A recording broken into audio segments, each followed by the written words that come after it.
A cold, bone-chilling wind descended from the Berkshire Hills, kicking up dust on the packed square in front of the county courthouse in Northampton. It was late August of 1786. A heavy, leaden tension hung in the air, palpable as if before a thunderstorm, when the sky darkens and birds cease to sing. But the source of this storm was not nature. Hundreds of people gathered here, standing shoulder to shoulder, forming a living wall, breathing anger and despair. This was not a disorganized mob of drunkards or idlers. Their posture hinted at military training, and the way they held their muskets and clubs suggested familiarity with weapons. Many wore old, sun-faded and rain-worn blue uniforms of the Continental Army, the very ones in which they shivered at Valley Forge and charged with bayonets at Yorktown. Now these symbols of patriotism and sacrifice looked like beggars' rags. In the center of this silent formation stood out the figure of a man with a face etched with deep wrinkles, each of which could tell a story of hardship and loss. Daniel Shays, a former captain, a man whose bravery was recognized with an honorary sword personally presented to him by the Marquis de Lafayette, now stood on the other side of the law. He looked at the massive oak doors of the courthouse not as gates of justice, but as the maw of a monster, insatiable and merciless. Inside the building, judges in powdered wigs prepared to sign another batch of sentences. For them, it was routine, dry figures in ledgers. For the people on the square, each stroke of the pen meant the end of the life they knew, the confiscation of the farm their fathers had wrested from the wilderness, the sale of livestock for a pittance, and, worst of all, shameful imprisonment in a debtor's prison. Shays felt the folded sheet of paper in the pocket of his worn waistcoat, a court summons. A war hero who had shed blood for the birth of a new nation found himself bankrupt in the country he helped create. This paradox burned his soul more fiercely than old wounds. To understand the full depth of the tragedy unfolding that day in Massachusetts, one must mentally transport oneself from this square to the global processes that shook the young republic after the end of the War of Independence. The peace signed in Paris brought independence, but not prosperity. On the contrary, it exposed the economic chasm into which America was rapidly sliding. Deprived of the patronage of the British Empire, American merchants lost access to their usual markets in the Caribbean and Europe. British merchants, returning to American ports, now demanded payment for their goods exclusively in hard currency, gold and silver. The credit of trust had ended with the war. This wave of demands first hit the wealthy merchants of Boston. Unable to pay their debts to London, they, like dominoes, passed the pressure onto their debtors, shopkeepers and small traders within the state. These, in turn, caught in a vice, turned their gaze upon the final link in this food chain, the farmers of western Massachusetts. The system had come full circle. The economy of rural areas was traditionally based on barter, a sack of grain exchanged for a blacksmith's services, animal skins for fabric or tools. Hard cash, especially jingling coins, had not been seen here for years. But now the state and creditors demanded the impossible, the payment of debts and sharply increased taxes precisely in silver and gold. The situation was exacerbated by the policies of the state authorities. The Legislative Assembly in Boston, where the interests of the merchant elite dominated, decided to pay off the state's huge war debts in record time. To this end, direct land taxes and a poll tax were introduced, which, in their severity, surpassed even the levies collected by the British Crown before the Revolution. A farmer whose land provided only meager sustenance for his family had to give a third of his annual income to the state. This was the mathematics of survival, in which the common man had no chance. Appearing in court, he heard only the dry gavel and the verdict: guilty of insolvency. Property was auctioned off for a fraction of its real value, often falling into the hands of the very speculators who initiated the process, and the debtor himself was sent to prison. The prisons of that time were places where human dignity died first. Damp, dark cellars teeming with rats and parasites, where water froze in mugs in winter and an unbearable stench hung in summer, became a new home for veterans of the Revolution. People accustomed to the expanse of fields and the fresh wind of freedom rotted alive in cramped cells, deprived of the opportunity to work and repay their debt. It was the fear of this fate, mixed with a feeling of monstrous injustice, that turned law-abiding citizens into rebels. The outer layer of this conflict looked like a classic confrontation between the poor periphery and the rich center. West against east, village against city. The calloused hands of the plowman against the manicured hands of the banker. Farmers sent dozens of petitions to Boston. They asked for little: to be allowed to pay taxes with goods, grain, cattle, to issue paper money to revive trade, or at least to temporarily suspend the work of the courts. But the legislators, among whom the tone was set by people like Samuel Adams, once a fiery revolutionary, now a harsh conservative, remained deaf. Adams, who once called for throwing tea into Boston Harbor, now declared that rebellion against the Republic was a crime deserving the harshest punishment, up to and including the termination of life. According to his logic, in a monarchy, revolt could be justified by the tyranny of the king, but in a republic, where power is elected by the people, any protest is a betrayal of oneself. This refusal to listen to its people became a catalyst. The tactics of the rebels, who called themselves regulators, were simple and effective: to paralyze the system. If judges could not enter courthouses, they could not issue verdicts. This was not a chaotic riot. When the detachments of Shays and other leaders, such as Luke Day and Eli Parsons, blocked the courts in Worcester, Great Barrington, and Concord, they acted with frightening organization. They marched to drum beats, obeyed officers' commands, and maintained iron discipline. They did not loot stores or burn houses. Their only target was the law, which had become an instrument of oppression.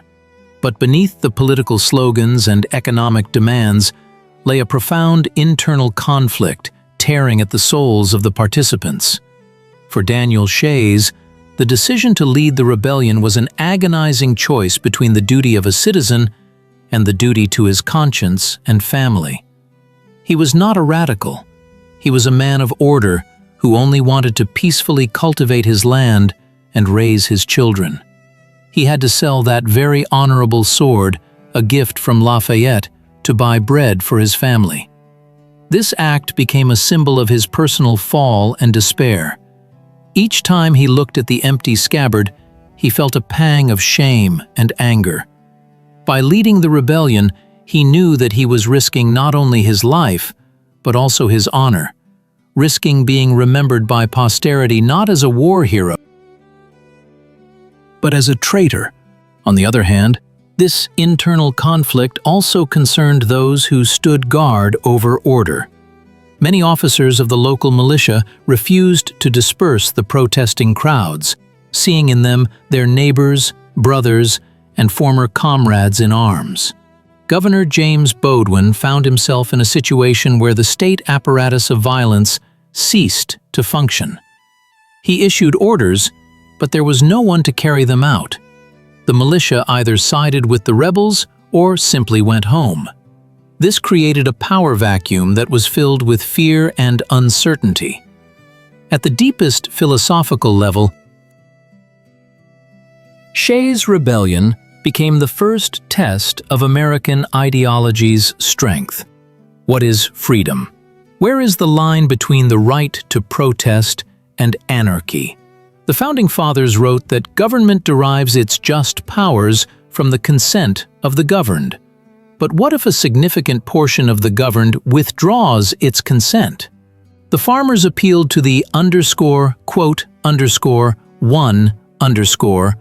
claiming that they were continuing the work of the revolution, defending their natural rights from a new tyranny, this time the tyranny of the wealthy minority. Their opponents, however, saw in this a threat to civilization, a return to Hobbes' state of nature, where human life is solitary, poor, nasty, brutish, and short. This was a conflict of two truths, the truth of property and the truth of life. The situation reached a boiling point in the winter of 1787. Realizing that the state was paralyzed and the federal Congress, constrained by the weakness of the Articles of Confederation, would not send aid, the Boston elite decided on an unprecedented step. A subscription list was circulated in Boston's coffee houses and clubs. Over 100 of the wealthiest merchants pooled their personal funds to hire a private army. This was no longer a state militia, but a mercenary force created to protect the interests of a specific class. General Benjamin Lincoln, an experienced military leader, took command of this force, numbering about 4,400 men. The fact that the army was paid for by private capital to wage war against its own citizens finally tore away the masks of decency. This was class warfare in its purest form. The appearance of Lincoln's army changed everything. Shays and his comrades understood. The time for demonstrations outside the courthouse was over. Now, a real military force, equipped with artillery and cavalry, was moving against them. The rebels had old muskets, pitchforks, and scythes, but they lacked gunpowder, lead, and cannons. To survive and win, they needed to level the playing field. Their only hope became the federal arsenal in Springfield, where thousands of new weapons and ammunition were stored. Seizing the arsenal would transform the scattered groups of farmers into a formidable force capable of dictating terms to Boston. The operation to seize the arsenal was scheduled for January 25th. That winter was particularly harsh. Snow lay in deep drifts, concealing roads and paths, and the frost bit through the thin clothing of the rebels, many of whom didn't even have proper footwear. Shays' plan called for a three-pronged attack simultaneously to stretch the defenses of the garrison, commanded by General William Shepherd. About 1,200 men under Shays were to advance from the east. Luke Day was to strike from the west, and Eli Parsons from the north. Success depended on coordination, but fate played a cruel trick on the rebels. Luke Day, whose men were exhausted and unprepared, sent a messenger with a letter stating that he would be delayed by one day and would attack on the 26th. This letter never reached its destination. General Shepherd's scouts intercepted the message. Shays, confident that the plan was still in effect, continued to lead his men through the snow curtain directly towards the arsenal's cannons, unaware that he was attacking alone, without flank support. The scene at the arsenal unfolded in slow motion. General Shepherd, an old soldier, watched the approaching dark mass of people. He knew many of them by sight. He knew they were not enemies of the state in the usual sense, but desperate people. But he had orders to defend the arsenal at all costs. When Shays' column reached 100 yards, Shepherd ordered a warning volley from the howitzers. The shells whistled over the heads of the advancing men, exploding snow behind their formation. But this did not stop Shays' men. On the contrary, it only strengthened their conviction that the soldiers would not dare to shoot to kill their own brothers. "They're scaring us! Forward for the gunpowder!" they shouted in the ranks, and their pace quickened. Shepherd gritted his teeth. He understood that the next command would cost him his peace of mind for the rest of his days. But there was no choice. The arsenal must not fall. "Fire grape shot! Direct aim! Into the center of the column!" he roared. The roar of the cannons ripped through the frosty air, drowning out the screams and moans. Grape shot, a deadly hail of lead balls, struck the dense mass of people, mowing down rows like a scythe cuts ripe wheat. Smoke momentarily hid the horror of what had happened, but when the wind carried away the gray shroud, 4 lifeless bodies lay on the bloody snow, and dozens of people writhed in pain, clutching their wounds. This single, terrible blow was enough. The psychological breakdown occurred instantly. The farmers, ready to endure hunger and cold, were not ready to kill and die at the hands of their own countrymen. The illusion of brotherhood crumbled with the volley of grape shot. Panic gripped the formation. There was no attempt to regroup, no return fire. People threw down their weapons and fled, stumbling in the deep snow, screaming in terror. Shays and his officers tried in vain to stop the flight, waving their sabers and calling for order. The rebel army, a formidable force just a minute ago, turned into a crowd of fugitives. However, the defeat at the arsenal was not the end of the story. It was only the beginning of a tormenting finale. The remnants of Shays' forces retreated north, to the town of Petersham. They hoped to rest, gather supplies, and perhaps wait for help from other counties. But General Lincoln, understanding that the spark must not be allowed to ignite again, undertook a maneuver worthy of a tactical textbook. On the night of February 4th, when a monstrous snowstorm broke out, Lincoln roused his soldiers. They marched 30 miles through the blizzard and deep snow, completing a forced march that seemed impossible. The soldiers marched, their faces and hands freezing, but moved forward with the inevitability of fate. When Lincoln's vanguard units burst into Petersham at dawn, the rebels were caught by surprise. Exhausted, frozen, they slept in houses and barns, having failed to post proper guards, confident that no one would dare attack in such weather.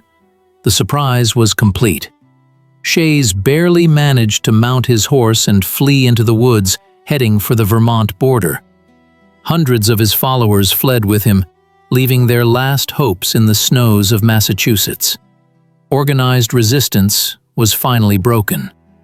But the echo of the shots fired at the Springfield Arsenal resonated far beyond the snow-covered fields of New England.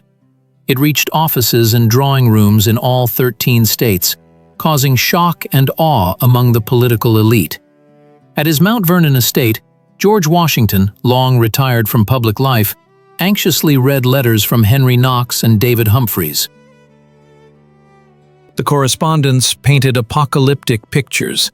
Thousands of armed men rejecting laws, ready to redistribute property and establish their own order. Have we fought against an external enemy only to perish from internal strife? Washington wrote to James Madison. His horror was sincere. He saw the edifice of the Republic, which he had built with such difficulty, beginning to crack at the seams.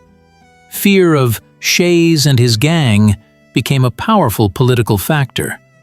Until this point, many states jealously guarded their sovereignty, resisting any attempts to strengthen central authority. The idea of a strong federal government seemed to them a betrayal of the ideals of liberty. But the sight of armed farmers storming arsenals instantly sobered many. It became clear that the existing system, the Articles of Confederation, was absolutely unviable. The central government had neither the money to help the economy nor the troops to suppress a rebellion. If the uprising had spread to other states, America could have plunged into civil war and anarchy, becoming easy prey for European powers. It was this fear that compelled delegates to gather in Philadelphia in the hot summer of 1787. The ghost of Daniel Shays invisibly sat at the negotiating table alongside Franklin and Hamilton. Every point of the new Constitution they discussed was dictated by the lessons of the recent rebellion. An article giving Congress the right to collect taxes, a response to the financial collapse of the states, the right to maintain a standing army and call up militia for suppressing insurrections, a direct reaction to the events in Springfield, a prohibition for states to issue their own money and violate contractual obligations, protection against the demands made by debtor farmers. The United States Constitution, that great document which became a model for democracies around the world, was not born in a vacuum of abstract philosophical conversations. It was forged in the fire of fear of social upheaval.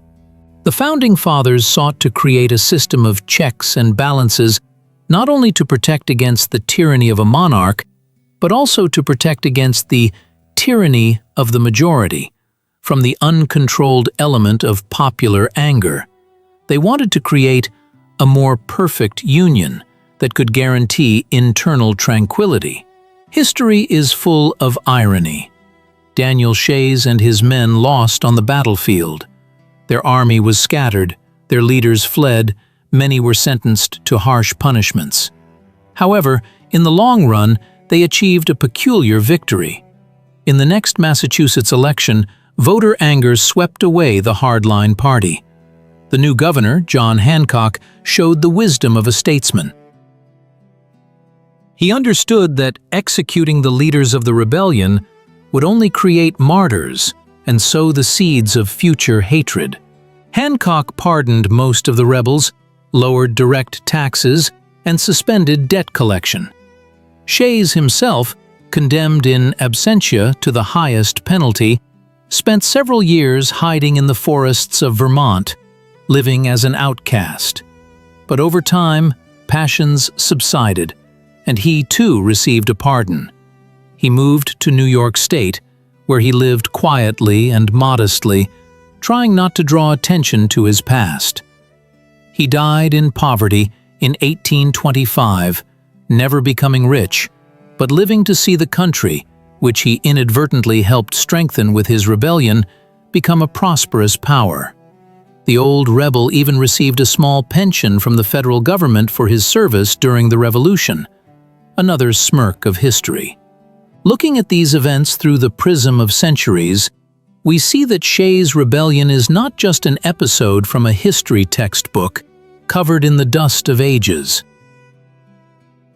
It is an eternal, living lesson about the nature of power and society.